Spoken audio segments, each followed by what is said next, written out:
नमस्कार दोस्तों, स्वागत है आपका मेरे चैनल गोविंद गोपाल में फिर से एक बार। दोस्तों आज इस वीडियो में हम बात करेंगे बेसिक शिक्षा से रिलेटेड दो खबरों को लेके, साथ ही साथ दो अपडेट भी हैं शिक्षा मित्रों से रिलेटेड। लेकिन आज की इस वीडियो में पहले बात हम शिक्षा मित्रों को लेके करेंगे, क्योंकि शिक्षा मित्रों से जो रिलेटेड खबर हैं वो बहुत छोटी हैं और इतनी खास नहीं है, लेकिन वो बताना इसलिए आवश्यक है ताकि आपको ये पता चले कि संगठन हो, चाहे आम शिक्षा मित्र हो, चाहे कोई भी पदाधिकारी हो, जो भी है लगातार उम्मीदें सरकार से लगाए हुए है और अपना प्रयास कर रहा है। जब भी जैसे भी कोई जनप्रतिनिधि से मिलता है वो अपनी बात बड़े ही विनम्रता के साथ कहने से अब नहीं चूक रहा है, क्योंकि उसे उम्मीद है और आशा भरी हुई है उसके मन में कि हमें जो है 25 नवंबर के बाद आचार संहिता खत्म होने के बाद ज़रूर सरकार की तरफ से कुछ ना कुछ मिलेगा। इसलिए जैसे भी मौका मिले अपनी बात माननीय मुख्यमंत्री तक पहुंचाते रहना है। तो हम आपको बताएं कि जिला अलीगढ़ में भी विधानसभा के उपचुनाव होने जा रहे हैं। इसी क्रम में माननीय मुख्यमंत्री जी अलीगढ़ आए थे खैर विधानसभा में, और वहां पर आशीष कुमार जी ने ये बताया है कि मेरी मुलाकात माननीय मुख्यमंत्री से हुई। सिर्फ वार्ता के क्रम में हम लाइन में खड़े थे और सबसे ज़्यादा समय उन्होंने मुझे दिया। मैंने उन्हें जब अपना परिचय दिया कि मैं ब्लॉक अध्यक्ष शिक्षा मित्र संघ से हूं, तो वो मुस्कुराए और मैंने उनसे विनती की कि सर हमें आपके आशीर्वाद की बहुत ज़्यादा आवश्यकता है, प्लीज़ हमारी जो है हेल्प कीजिए। तो उन्होंने ज़रूर कहा, मतलब आशीर्वाद तो दिया ही है, साथ ही साथ कहा है कि आपका कार्य होगा, आप बेफिक्र रहिए, बस सब कुछ अच्छे से करते रहिए।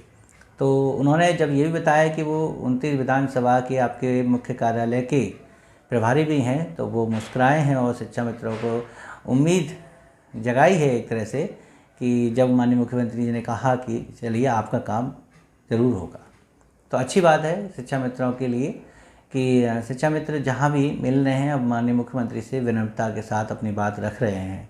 इसी क्रम में हम दूसरी कड़ी भी जोड़ना चाहेंगे, जहाँ हमें पता चली कि मंत्री जी समाज कल्याण विभाग श्रीमान असीम अरुण जी से मुलाकात की है प्रभाकर सिंह सेंगर जी ने, और उन्होंने उनसे मुलाकात कर फिर अपनी बात रखी है, शिक्षा मित्रों से रिलेटेड बातें रखी हैं कि शिक्षा मित्रों के लिए कुछ कराया जाए माननीय मुख्यमंत्री से मिलके। और बताते हैं कि मंत्री जी माननीय मुख्यमंत्री जी के बहुत करीब हैं, कानपुर के पुलिस कमिश्नर रह चुके हैं और उन्हीं की सहायता से वो आज राजनीति में माननीय मुख्यमंत्री जी के आशीर्वाद के साथ वो आज इस राजनीति में हैं। तो कहीं ना कहीं उनके बीच घनिष्ठता का संबंध है और वो कुछ शिक्षा मित्रों के लिए उनसे बातें कर सकते हैं, जिसके लिए उन्होंने कहा कि अभी बहुत व्यस्तता है, उपचुनाव चल रहे हैं, माननीय मुख्यमंत्री जी बिजी हैं, हम भी बिजी हैं, लेकिन जैसे ही चुनाव खत्म होंगे हम आपकी बात माननीय मुख्यमंत्री तक ज़रूर पहुँचाएँगे।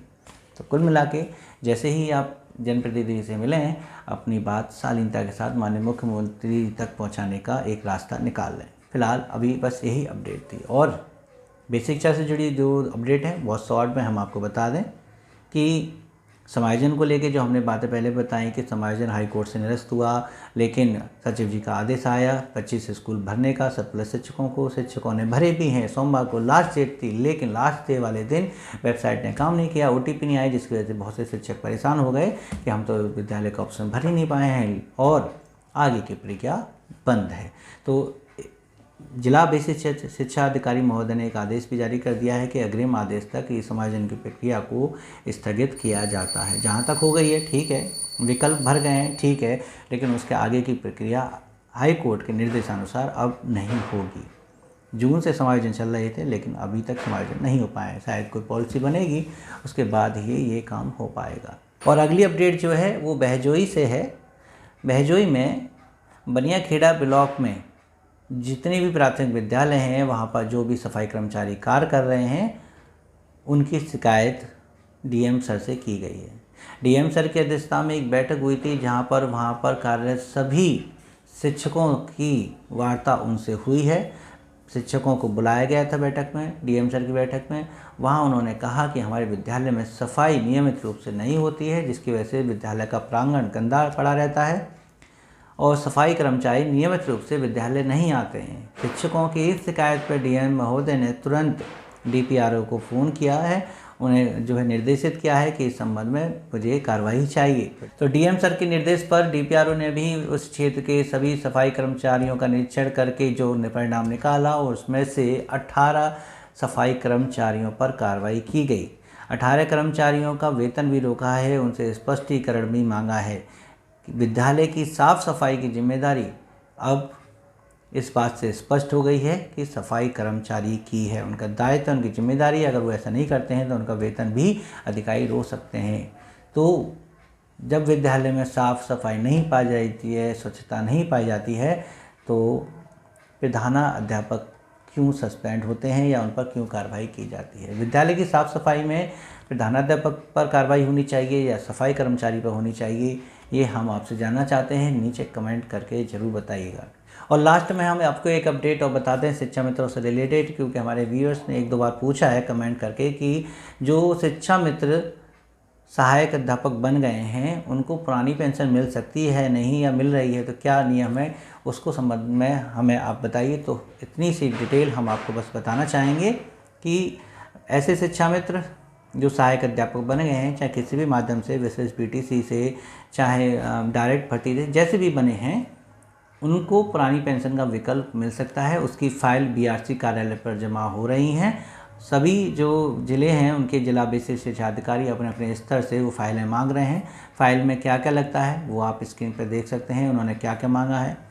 शिक्षा मित्र की नियुक्ति का जो विज्ञप्ति है, पत्र है, वो मुख्य है कि आखिर वो विज्ञप्ति की डेट क्या है। वो डेट 28 मार्च 2005 से पहले की होनी चाहिए। 28/3/2005 से पहले की वो विज्ञप्ति होनी चाहिए, तभी आप पुरानी पेंशन के पात्र बन सकते हैं। कहीं कहीं ये डेट 1 अप्रैल 2005 भी दिखाई जा रही है, लेकिन 28 और 1 में ज़्यादा फ़र्क नहीं है। उस बीच में विज्ञप्ति तो ज़्यादा नहीं निकली होंगी, लेकिन शिक्षा मित्र की नियुक्ति की विज्ञप्ति अगर 28 मार्च 2005 से पहले की है और उनकी नियुक्ति चाहे उसके बाद की हो, उससे कोई फ़र्क नहीं पड़ता, और आज वर्तमान में वो सहायक अध्यापक हैं तो पुरानी पेंशन के पात्र हैं।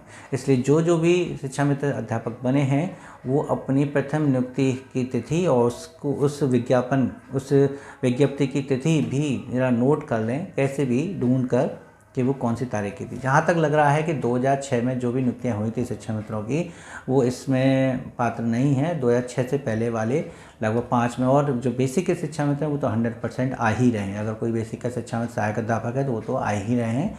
और बाकी जो है अपनी विज्ञप्ति देख सकते हैं, अलग अलग ज़िलों में निकाली गई थी अलग अलग डेट में, तो वो अपने ज़िले की ढूंढिए और पता कीजिए कैसे भी करके। अगर आप उसमें आते हैं तो तुरंत फाइल तैयार करके, या तो डाक के माध्यम से चाहे कैसे भी, लेकिन वहाँ पर फाइल जमा कराने के बाद अपनी रिसीविंग डाक विभाग से ज़रूर ले लें।